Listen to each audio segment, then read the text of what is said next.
Shalom Elohim, haleluya, puji nama Tuhan. Semangat pagi Bapak Ibu Saudara yang dikasihi Tuhan kita, Yesus Kristus. Jumpa lagi bersama saya Pendeta Samuel Mawuntu dalam Renungan Pagi ke 1483 hari. Renungan pagi ini mengudara. Puji Tuhan. Bapak Ibu Saudara yang dikasihi Tuhan, sebelum kita mengawali segala aktivitas kita di pagi hari ini, marilah kita mengawalinya bersama Tuhan dengan mendengarkan firman Tuhan. Sebelum kita membaca, mendengarkan, dan merenungkan firman Tuhan hari ini, mari kita minta pimpinan Roh Kudus. Kita berdoa. Bapa di surga, berbicaralah kepada kami semua. Pakai firman Tuhan ini untuk menegur kami, menasihati kami, menguatkan kami, meneguhkan iman percaya kami, dan menuntun kami supaya kami terus berjalan di jalan Tuhan yang benar. Dan pakai firman Tuhan ini untuk memberkati kami semua. Di dalam nama Tuhan Yesus yang adalah firman Allah yang hidup, kami berdoa. Amin. Haleluya. Mari buka Alkitab kita dalam kitab Injil Lukas pasal 21 ayat 7 sampai ayat 19. Lukas 21 ayat 7 sampai ayat 19. Demikian firman Tuhan. Dan murid-murid bertanya kepada Yesus, katanya, "Guru, bila manakah itu akan terjadi? Dan apakah tandanya kalau itu akan terjadi?" Jawabnya, "Waspadalah supaya kamu jangan disesatkan. Sebab banyak orang akan datang dengan memakai namaku dan berkata, 'Akulah dia,' dan saatnya sudah dekat. Janganlah kamu mengikuti mereka. Dan apabila kamu mendengar tentang peperangan dan pemberontakan, janganlah kamu terkejut. Sebab semuanya itu harus terjadi dahulu, tetapi itu tidak berarti kesudahannya akan datang segera." Ia berkata kepada mereka, "Bangsa akan bangkit melawan bangsa, dan kerajaan melawan kerajaan. Dan akan terjadi gempa bumi yang dahsyat, dan di berbagai tempat akan ada penyakit sampar dan kelaparan.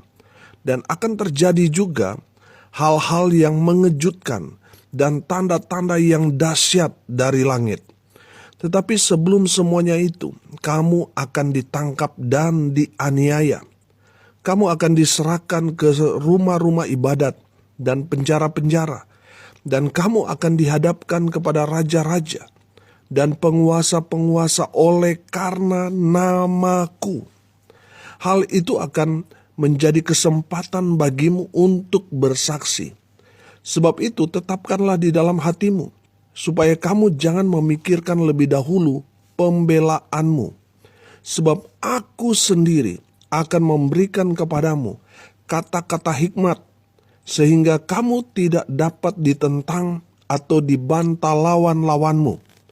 Dan kamu akan diserahkan juga oleh orang tuamu, saudara-saudaramu, kaum keluargamu, dan sahabat-sahabatmu, dan beberapa orang di antara kamu akan dibunuh. Dan kamu akan dibenci semua orang oleh karena namaku. Tetapi tidak sehelai pun dari rambut kepalamu akan hilang. Kalau kamu tetap bertahan, kamu akan memperoleh hidupmu. Amin. Haleluya. Bapak Ibu Saudara yang dikasihi Tuhan, bait Allah yang dibangun Raja Salomo telah runtuh dan dihancurkan oleh pasukan Roma pada tahun 70 di zaman Kaisar Titus. Apa artinya firman Tuhan ini? Tuhan Yesus mau katakan bahwa bait Allah itu akan hancur berkeping-keping. Dan itu sudah terjadi, saudara. Tapi bait Allah yang sebenarnya itu bukanlah gedung yang megah, tapi hati orang percaya. Amin. Haleluya. Saudara yang dikasihi Tuhan, di dalam kehidupan kita orang percaya, di sanalah bait Allah itu yang sesungguhnya. Haleluya. 1 Korintus 3 ayat 16 dan ayat 17 berkata begini, "Tidak tahukah kamu bahwa kamu adalah bait Allah, dan bahwa Roh Allah diam di dalam kamu? Jika ada orang yang membinasakan bait Allah, maka Allah akan membinasakan dia.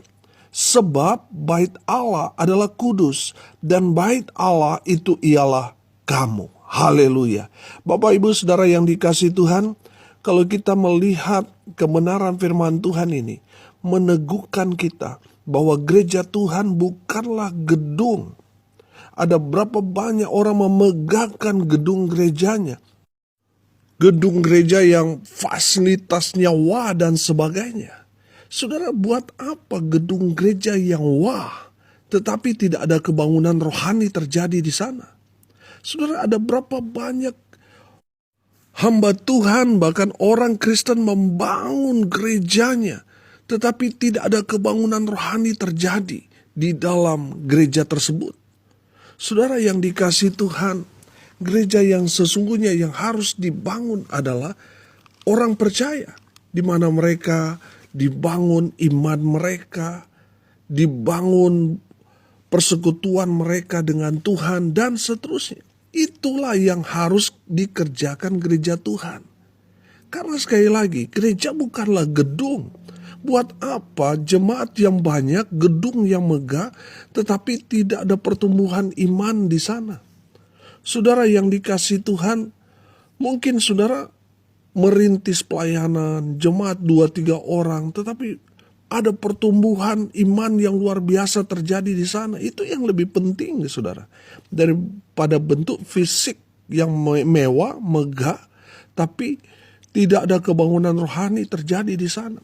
Ada berapa banyak gereja Tuhan fokus pada pembangunan gedung, bukan pada pembangunan iman. Saudara yang dikasihi Tuhan, itu yang harus kita terus gerakan di dalam kehidupan kita sebagai orang percaya adalah pertumbuhan iman kita. Amin. Saudara yang dikasihi Tuhan, ada banyak sekali gereja dibongkar. Ada banyak sekali gereja yang ditutup dan sebagainya. Saudara yang dikasihi Tuhan, sejarah gereja membuktikan semakin kekristenan itu dihambat, semakin dibabat, semakin merambat. Amin. Artinya dalam penganiayaan, dalam persoalan yang terjadi kepada orang Kristen semakin kuat di dalam Tuhan. Amin. Haleluya. Saudara yang dikasihi Tuhan, sekali lagi saya katakan bahwa bait Allah yang sesungguhnya adalah diri kita, di mana roh Allah tinggal diam di dalam kehidupan kita. Amin. Itu yang harus kita bangun. Amin. Haleluya. Bapak Ibu Saudara yang dikasihi Tuhan, kalau kita melihat relevansi ayat nas ini yang kita sudah baca dalam Injil Lukas tadi, pasal 21 ayat 7 sampai ayat 19, dari ayat-ayat ini kita dapat melihat bahwa bait Allah itu akan runtuh karena apa? Ada penyesatan. Siapa otak penyesatan ini? Iblis, saudara. Iblis menyesatkan baik itu dari pemimpin sampai kepada jemaat. Kalau kita tidak tahu pada kebenaran yang sesungguhnya, kita akan terbawa arus, sehingga tanpa disadari banyak orang Kristen yang hanyut oleh penyesatan itu. Bahkan ada pemimpin-pemimpin gereja juga yang ikut terseret dalam penyesatan tersebut. Saudara, bait Allah runtuh karena ada penyesatan. Bait Allah runtuh karena perang, karena gempa bumi yang dahsyat, terjadi kelaparan, terjadi sakit penyakit, adanya penganiayaan terhadap orang percaya dan pengkhianatan. Itulah sebab-sebab bait Allah itu runtuh. Karena ada penyesatan, ada perang, ada gempa bumi, ada penganiayaan kepada orang-orang percaya, dan juga ada pengkhianatan dari dalam. Bapak Ibu Saudara yang dikasihi Tuhan, Tuhan Yesus memberikan kita pelajaran yang berharga melalui keruntuhan bait Allah yang terjadi di Yerusalem. Tuhan Yesus mau berkata bahwa bait Allah yang sesungguhnya itu bukanlah bentuk fisik gedung seperti tadi yang saya katakan. Tapi yang sesungguhnya yang Tuhan Yesus mau katakan kepada kita orang percaya, bait Allah yang sesungguhnya adalah saudara dan saya, orang percaya. Amin. Haleluya. Bapak Ibu Saudara yang dikasihi Tuhan, waspadalah. Di akhir zaman ini, iblis sedang bekerja dengan luar biasa, mau menghancurkan bait Allah, yaitu saudara dan saya. Iblis bekerja ekstra di akhir zaman ini untuk menghancurkan orang percaya. Melalui apa? Melalui penyesatan. Banyak sekali pengajar-pengajar sesat beredar sekarang ini, saudara. Mereka sedang mencari mangsa. Yang firman Tuhan katakan bahwa mereka adalah serigala yang berbulu domba, yang kelihatannya baik, tapi ternyata mereka membinasakan orang-orang percaya. Makanya Tuhan katakan dalam firman Tuhan ini, waspadalah. Amin. Saudara yang dikasihi Tuhan, waspadalah terhadap apa? Terhadap pengajaran-pengajaran sesat. Nah, kalau kita tidak tahu firman Tuhan, kita tidak tahu Alkitab, saudara, kita jarang membaca Alkitab, saudara, kita akan mudah disesatkan. Bapak Ibu Saudara yang dikasihi Tuhan, saudara lihat ular. Kalau dia memangsa korban itu tidak dari ekor, tidak dari kaki, langsung kepala, saudara. Kalau kepalanya sudah ditelan, badan, tangan, kaki itu akan turut serta, saudara, akan mengikuti. Kalau pemimpin sudah sesat, majelis dan jemaat juga sudah ikut tertelan, saudara, dalam kebinasaan. Makanya hati-hati sekali dalam pengajaran. Ada banyak orang yang melayani tidak lagi fokus kepada Tuhan, tapi fokus pada dirinya sendiri. Sibuk memperkaya diri. Sudah fokus kepada uang. Sudah fokus pada hal-hal yang tidak alkitabiah dan sebagainya. Saudara yang dikasihi Tuhan, ada banyak orang sudah fokus pada berkat, bukan kepada sumber berkat. Mereka sudah fokus kepada uang, tidak lagi fokus melayani Kristus, tetapi melayani uang. Bapak Ibu Saudara yang dikasihi Tuhan, bait Allah itu runtuh karena perang. Gereja juga bisa runtuh kalau kita saling berkelahi satu dengan yang lain. Coba saudara lihat kalau rapat sinode, rapat gereja, saudara bisa berantem, saudara bisa lempar-lemparan kursi, saudara. Dan berakhir perpecahan, perkelahian, dan permusuhan di antara gereja Tuhan. Bapak Ibu Saudara yang dikasihi Tuhan, sadar atau tidak sadar, gereja menganggap gereja yang lain itu saingan, musuh. Begitu juga dengan gereja lain menganggap gereja lain itu adalah cybernya, saingan beratnya. Sehingga di lapangan terjadi saling perang satu dengan yang lain. Saling merebut dan merampas domba satu dengan yang lain. Pelayanan sudah dianggap medan perang, saudara. Hati-hati, saudaraku. Gereja akan kuat kalau gereja Tuhan itu bersatu. Tapi gereja akan runtuh kalau kita berkelahi satu dengan yang lain, saling perang satu dengan yang lain. Wah, menindas gereja atau pelayanan yang masih perintisan, saudara diserang, saudara, sama gereja yang besar. Saudara yang dikasihi Tuhan, gereja akan hancur kalau kita menganggap gereja lain itu saingan kita. Saudara, kita harus melihat bahwa gereja Tuhan itu adalah tubuh Kristus. Kita harus menjadi tim dalam pelayanan untuk memenangkan jiwa-jiwa bagi Kristus. Jangan saudara karena mentang-mentang gereja besar, saudara menindas gereja yang kecil, saudara jemput jemaatnya dan bawa ke gereja saudara. Saudara dengar baik, jangan pernah berpikir gereja dengan gereja yang lain itu saingan kita. Kita harusnya jadi satu tim. Karena Tuhan kita, bos kita itu sama. Amin. Sama, saudara. Kalau saudara merampas jemaat orang, saudara ajak ke gereja saudara, apa bedanya saudara dengan perampok? Tuhan, saya percaya Tuhan tidak senang dengan tindakan saudara itu. Perbuatan saudara itu, Tuhan benci, saudara. Tuhan mau kita memenangkan jiwa bagi Kristus. Mereka yang tidak mengenal Tuhan, kita injili sampai mereka mengenal dan menerima Tuhan Yesus. Itu yang Tuhan senang. Makanya firman Tuhan berkata, satu orang berdosa bertobat, ada sukacita yang besar di sorga. Amin. Bukan merampas orang yang sudah bergereja, saudara jemput dia, saudara kasih sembako supaya dia masuk terus ke gereja saudara. Bukan itu yang Tuhan mau. Yang Tuhan mau, saudara pergi cari jiwa, beritakan Injil, menangkan mereka. Amin. Bukan saling rampas, rebut jemaat orang. Saudara yang dikasih Tuhan, mungkin saudara sukses merampas jemaat orang. Tetapi hamba Tuhan yang saudara sakit itu akan berdoa kepada Tuhan. Menangis karena tindakan saudara, perbuatan saudara yang merebut jemaat yang dia layani. Saudara, saya percaya pelayanan kalau hasil merampok jemaat orang, tidak akan diberkati Tuhan. Saudara yang dikasih Tuhan, jangan menganggap saudara gereja besar dan yang gereja kecil, kemudian saudara semena-mena, menganggap paling hebat, paling rohani dan sebagainya, sehingga saudara jadi sombong rohani. Jangan. Saudara senior, sehingga saudara semena-mena dengan junior. Jangan bermental seperti itu. Kenapa? Karena upah kita sama. 1 dinar.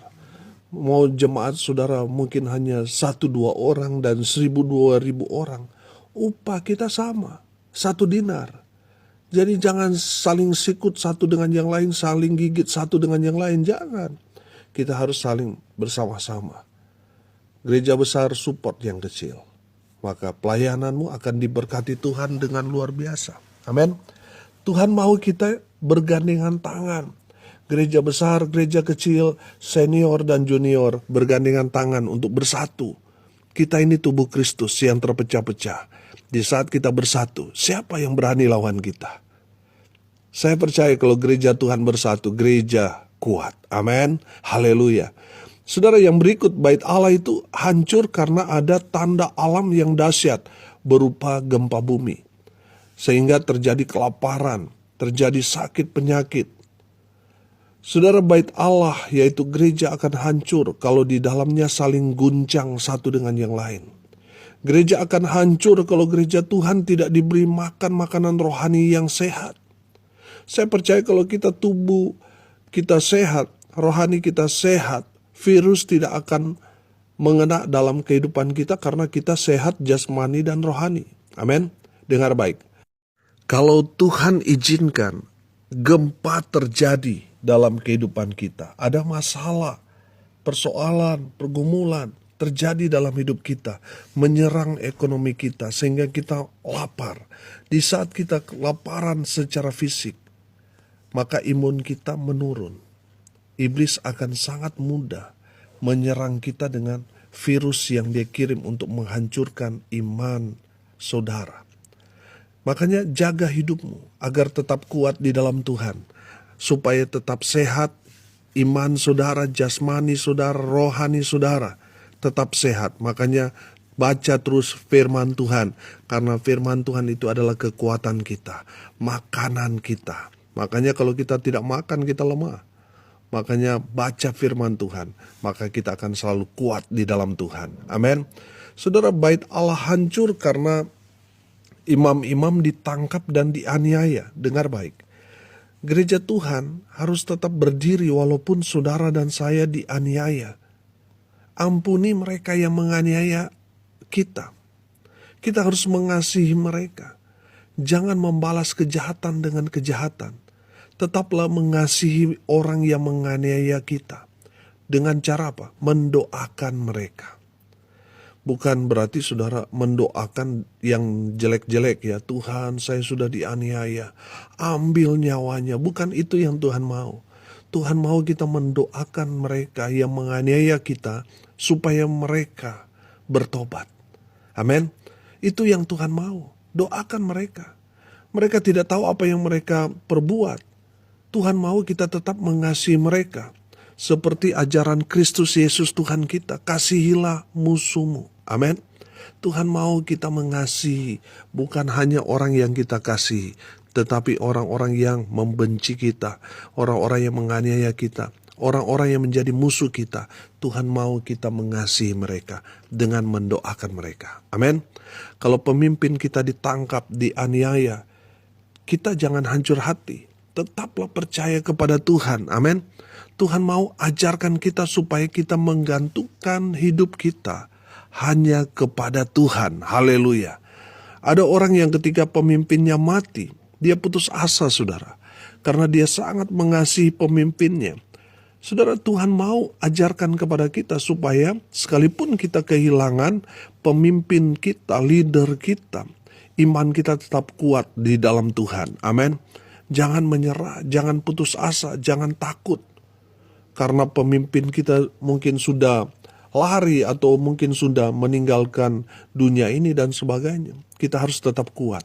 Kita yang harus mengambil tongkat estafet itu untuk terus bekerja di ladang Tuhan. Amin. Haleluya. Di saat kita teraniaya, Tuhan tidak tinggal diam. Tuhan yang akan berbicara kepada kita. Tuhan yang akan memakai saudara dan saya. Tuhan yang akan memberi kita roh hikmat daripada Tuhan Yesus. Amin. Haleluya. Saudara yang dikasihi Tuhan, bait Allah hancur karena apa? Ada pengkhianatan. Gereja Tuhan tetaplah setia kepada Tuhan walaupun akan menerima banyak persoalan, tantangan yang ada di depan kita. Tapi tetaplah setia. Amin. Haleluya. Saudara yang dikasihi Tuhan, saya menangkap pesan firman Tuhan ini. Justru dalam masalah, kita diseleksi Tuhan. Mereka yang tidak tahan cobaan, saudara, mereka menjadi pengkhianat. Banyak orang sadar atau tidak sadar menjadi pengkhianat, seperti Yudas. Saudara tidak ke gereja di hari Minggu, sadar atau tidak sadar, saudara mengkhianati iman saudara.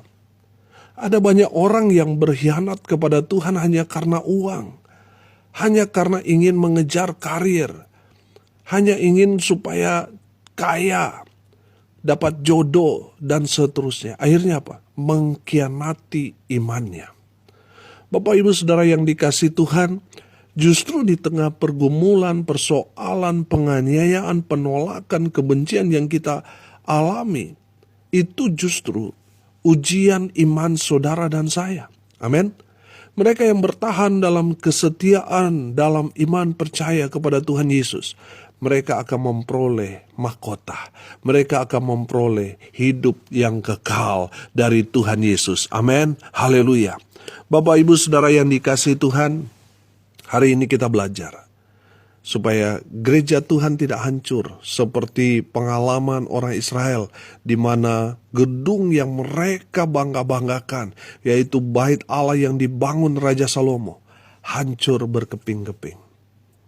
Saudara yang dikasihi Tuhan, dalam firman Tuhan ini Tuhan mau menjelaskan kepada kita bahwa gereja yang sesungguhnya bukanlah gedung yang kita pergi setiap minggu itu, di mana gereja yang megah, wah, dan sebagainya, dengan penuh dengan fasilitas dan sebagainya. Bukan itu gereja Tuhan yang sejati. Gereja Tuhan yang sesungguhnya, yang sejati adalah saudara dan saya orang percaya. Amin. Saudara yang dikasihi Tuhan, mungkin saudara gereja saudara sederhana, tapi pertumbuhan iman jemaat di tengah-tengah gereja itu bertumbuh dengan luar biasa. Itu lebih baik daripada gereja Tuhan yang wah, yang megah dengan penuh fasilitas, tetapi tidak ada kebangunan iman terjadi di sana. Sia-sia, saudara. Saudara, karena gereja yang sejati, yang sesungguhnya adalah saudara dan saya orang percaya. Itulah yang harus dibangun imannya. Amin. Bapak Ibu Saudara yang dikasihi Tuhan, hari ini kita belajar, waspadalah gereja Tuhan. Jangan kaget, jangan takut. Tetap percaya kepada Tuhan. Tetap setia menjadi saksi Tuhan untuk bersaksi tentang iman kita kepada Kristus Yesus Tuhan kita. Saudara yang dikasihi Tuhan, saudara yang bertahan, setia melayani Tuhan, mengikut Tuhan, setia menjadi saksi Tuhan, saudara akan memperoleh mahkota kehidupan. Tuhan akan memberikan saudara hidup yang kekal. Mari kita berdoa. Terima kasih Bapa di surga atas kebenaran firman Tuhan yang sangat memberkati kami. Berkati semua pendengar dimanapun mereka berada. Berkati hidup mereka, masa muda mereka diberkati. Mereka yang sudah berumah tangga, keluarga mereka diberkati. Hidup mereka semakin hari semakin diberkati Tuhan. Mereka diberkati dalam usaha dan pekerjaan mereka. Mereka yang sakit Tuhan sembuhkan. Mereka yang lemah Tuhan kuatkan. Mereka yang sedang berduka cita Tuhan memberikan penghiburan, kekuatan kepada keluarga yang ditinggalkan. Mereka yang hari ini berulang tahun, Tuhan Yesus memberkati mereka. Tidak lupa kami berdoa untuk bangsa dan negara kami tercinta Indonesia. Pemerintah yang ada di dalamnya dan seluruh rakyat Indonesia, Tuhan Yesus memberkati. Hamba berdoa untuk pelayanan yang Tuhan percayakan kepada hamba. Baik dalam pelayanan pengembalaan di tengah jemaat, di tengah keluarga. Pelayanan bersama dengan Infinity Ministry, Tuhan memberkati hamba-hamba Tuhan yang ada di dalamnya. Baik itu pembina, pengurus, dan seluruh anggota. Beri kami satu hati, melakukan kehendak Tuhan, memberitakan Injil sampai ke ujung bumi. Pakai media sosial yang kami gunakan untuk menjadi kepanjangan tangan Tuhan, menjangkau mereka yang belum terjangkau. Hamba juga berdoa untuk seluruh anggota tim doa Petra Nasional. Tuhan Yesus memberkati. Hamba berdoa biarlah berkat Tuhan turun memenuhi setiap mereka yang mendengarkan kebenaran firman Tuhan ini. Mereka diberkati Tuhan dengan luar biasa. Bapak Ibu Saudara yang dikasihi Tuhan, arahkanlah hatimu dan terimalah berkat dari Tuhan Yesus. Tuhan memberkati engkau dan melindungi engkau. Tuhan menyinari engkau dengan wajah-Nya dan memberi engkau kasih karunia. Tuhan menghadapkan wajah-Nya kepadamu dan memberi engkau damai sejahtera. Di dalam nama Tuhan Yesus, sumber segala berkat. Bapak Ibu Saudara yang percaya, diberkati Tuhan Yesus, katakan amin. Puji Tuhan. Bapak Ibu Saudara yang dikasihi Tuhan, kalau saudara merasa diberkati melalui renungan pagi ini, bagikan juga kepada saudara-saudara yang lain, agar mereka juga diberkati. Karena untuk itulah kita dipanggil, untuk jadi berkat. Saudara yang dikasihi Tuhan, pendengar setia dimanapun saudara berada, saya mau mengajak Bapak Ibu Saudara pendengar setia untuk datang dalam ibadah KKR, ucapan syukur audio renungan pagi mengudara, tepatnya hari ke-1500 yang akan diadakan pada tanggal 30 Juli 2022 jam 5 sore. Tempatnya di Ballroom Infinity 8 Hotel Jimbaran. Saudara yang mau hadir silakan japri saya, karena tempat terbatas. Saudara japri saya, saudara yang mau hadir, supaya kami dapat mempersiapkan segalanya untuk melayani Bapak Ibu Saudara sekalian. Haleluya. Bapak Ibu Saudara pendengar yang sudah diberkati Tuhan melalui pelayanan audio renungan ini, dan saudara mau mendukung, mensupport pelayanan ini. Saudara yang dikasihi Tuhan, saudara yang mau mendukung melalui dana, saudara bisa mentransfer ke rekening Bank Mandiri di nomor rekening 14503 kali 6719476 atas nama saya sendiri. Tuhan Yesus sudah memberkati saudara supaya saudara jadi saluran berkat. Dukung terus pelayanan ini supaya tetap eksis memberkati, tetap eksis mengudara, supaya banyak orang dimenangkan bagi Kristus. Haleluya. Salam kasih dari Bali. Saya Pendeta Samuel Mawuntu. Sampai jumpa besok pagi. Tuhan Yesus memberkati kita semua. Haleluya.